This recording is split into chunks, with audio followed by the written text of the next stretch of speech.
guys, welcome back to another episode of Untamed Conversations. I'm LaShonda. And I'm Brandon.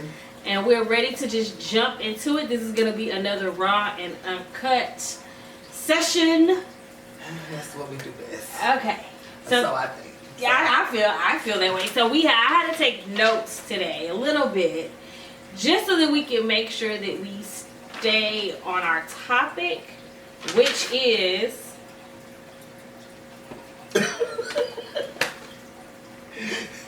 No, I'm just kidding. Everything that we, the foundation of us or the heart of us, we do a lot of joking, we do a lot of playing, but, at the end of the day, some of the things that's very near and true to us is just understanding and bringing light to mental health, mental awareness, mental education. So I just thought that it would just be a great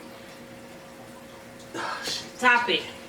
A great topic for us to discuss today about mental awareness in its totality, like everything that has to do with mental health. So, jumping right in, first question. How does living with a mentally ill person affects us? I think living with someone who has a mental illness, depending upon what it is it something that has truly been identified, that has, maybe they're on medication or whatever, at least you know that person is, working toward getting better. For someone, I think it's very difficult to live with someone who is undiagnosed. And I'm talking about narcissist all the way down. You're having to combat what you possibly knew this person to be like to how they are now. And anything could have transpired that made them go from maybe a happy person to a very destructive person. And in that, you have to feel like you have to try to navigate it. And also probably don't feel bad for leaving the person when they in they worse. You know what I mean? Like... Yes and no. Okay. Yes and no. I mean, but you have to do it for you, but... Right. I think, just living with someone, I think it just depends too. Everything that you said, but in addition to that, how long have you been living with this individual with this particular issue? And by individual, it doesn't even always have to be a lover. It could be, a roommate, it could just be being in the same space at a particular time with someone that's mentally unstable. And a lot just really depends on how deep that illness lies, Mm-hmm. And then the other thing is, how long do I think you should maybe walk away, like right when somebody find out? Yeah. Like maybe not, but if this is something that is been going on, you're not seeing the improvement, you're not seeing, or the conditions is worse, it's getting worse by the minute, or whether it's short term or long term, I think when it gets to the point to where it's destructive, I think you got to make some in the moment decisions, because, one wrong hit could lead to a bullet in the head, or so there's just, I don't even know if we can really answer it, because there's just so many different variables in that. But just getting to some of the normal things that we deal with on a regular when we're living with someone, I think understanding how to live with someone is just understanding who they are, what they're battling, and what those triggers are, and then knowing when you should try to help and when you should step back and let them kind of deal with it and figure it out. Because everybody that's dealing with something, even people that don't even have, I think we all have some level of a mental, issue at some point or deep down inside. But one thing's for certain, we all have triggers. And sometimes when we're trying to help someone, we're triggering someone. Mm-hmm. We're not allowing them to go through their own motions, because in that moment, my partner or my friend is living in their own world of sensitivities, making my issues about them. So I think that when you're living with someone, it's important to understand, and I think you've referenced this to me, or we've talked about before, boundaries. You know, if you're living with someone, I think it's important to, one, communicate.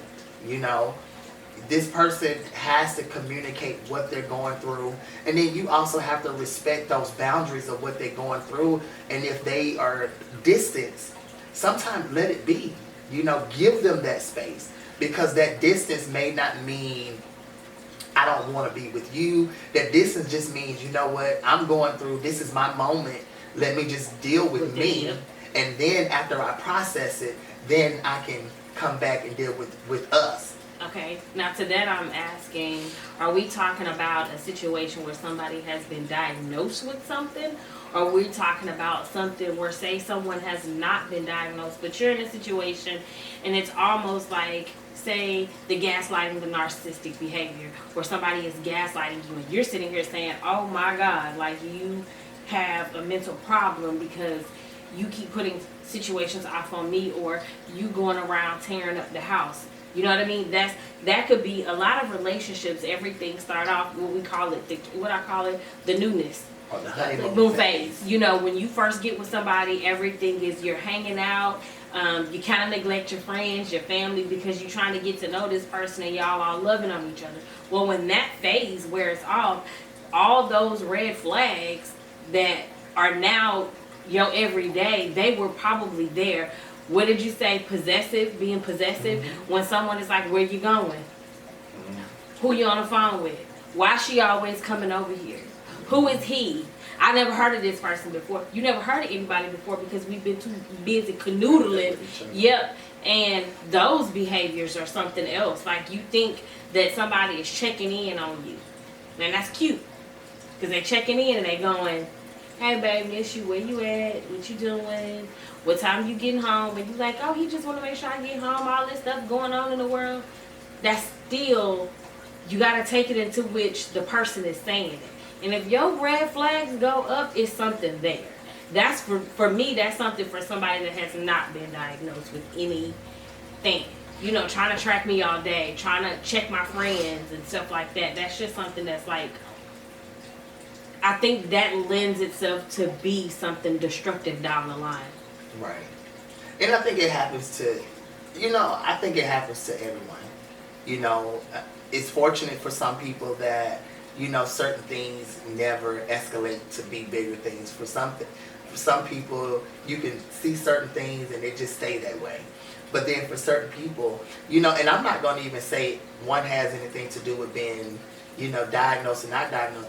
Me, I personally would just say, when you think about the root cause, have one made peace with what they've gone through. Mm-hmm. Because sometimes you can go and get diagnosed, you could be seeing someone, but until you've made peace with what you've gone through, it's really hard. Because you're still battling. You're mm-hmm. battling with you're fighting two things. You're fighting with trying to get help and go through all of the steps of where, your shrink, your counselor, whomever is helping you, they're telling you to do these breathing exercises. They're putting you on these pills. They're telling you to change up this. Some people might not believe in all that and they might want to go see, a motivational, inspirational speaker. Some people with feng shui or some stuff like that. They try to do like everything, but sometimes people are realistically doing all those things just to cover up. Right. So I would definitely say, like, using myself, I got into the mental dosage and medication songs later, but I can tell you it's still connected with a root cause that I'm learning to make peace with, because we're mad at things that we can't change. Right. And that anger, it rolls over into our lifestyle, whether it be our family, our friends, people don't perform well at work. Because we mad because we hate that happened to us. It shouldn't happen to us, so we trying to go back and change something that happened like 20 years ago, or we want to pay somebody back because we want to be, I'm not gonna feel good until the person that hurt me feels bad. Right. And then you go through those phases, but then sometimes you just gotta finally get to a point. You know what? I hated that I went through this. I hated that my parents might have allowed this, or my parents didn't protect me from that. But you know what? In some crazy way, this bad situation helped me. Because here I am today, I'm strong. I'm not under a rock. I haven't overdosed on anything, all of the key things. So I'm at peace with the good that I'm able to pull out of the bad. And when they're mentally ill, so on top of that, we kind of covered how do you deal with the person. Because you got to allow them to be them. You said you got to give them the space that they need. I think most importantly, you can't take certain things personal when somebody has actually been diagnosed with something. You can't take their actions and things. Not to cut you off, but I just thought about something to add into that we didn't. What? How to deal. You got to make sure that you dealt with your own demons. Yes, most definitely. You got to make sure. So first of all, you can't go out here trying to mentally help anybody when you got your own stuff. First, you can't love anybody until you learn how to love yourself. You have to deal with you. You have to fix you first. That's saying, like, when I'm not saying it's not dads, but mostly when it's a single parent and it's a mom, you have mother's guilt. You have mother's guilt for going to work. And you missing something at school because you can't get off because you still have to be the breadwinner. You can't be everything to everybody, right? And you have this thing that's called mother's guilt. Maybe you at work and you miss your baby's first steps, things like that. You can't get those things back. But at the end of the day, most women in this instance, they forget to take care of themselves. So in what you're saying, you have to be fulfilled and happy and okay with who you are before you can go try to dole out some type of help to somebody else, because jacked up don't fix jacked up. Blind leading the blind. Okay? You can't fix somebody else. And your experience though, I feel like too, when you're dealing with someone with a mental issue, you can't circle back how you got over something, how this helped you, and then try to push that narrative onto somebody else. So when you said if they're mad and they're quiet, let them be quiet, and when they're ready, they're gonna come back to you.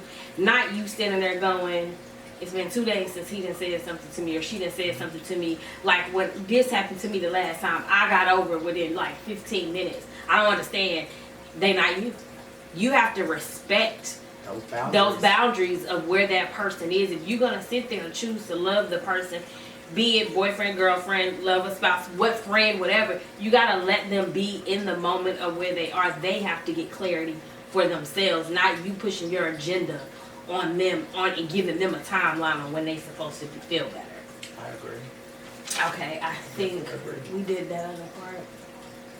Can you have a healthy relationship with someone who is mentally unstable? Or I don't know, should we be saying mentally unstable as in, are we talking diagnosed or undiagnosed? Because I think those experiences in themselves are going to be quite different. I think if you ask a bunch of different people, you're going to get two different. For me personally, being diagnosed, the before and the after is still the same, in a sense. Okay. I just think that once you've been diagnosed, to me, that just tells me that you've gone to see someone. Mm-hmm. So you've taken the first step of acknowledging that there is something off with you. Okay. So to me, being able to do that gives us now a foundation to kind of build something on. Right. Because when I think of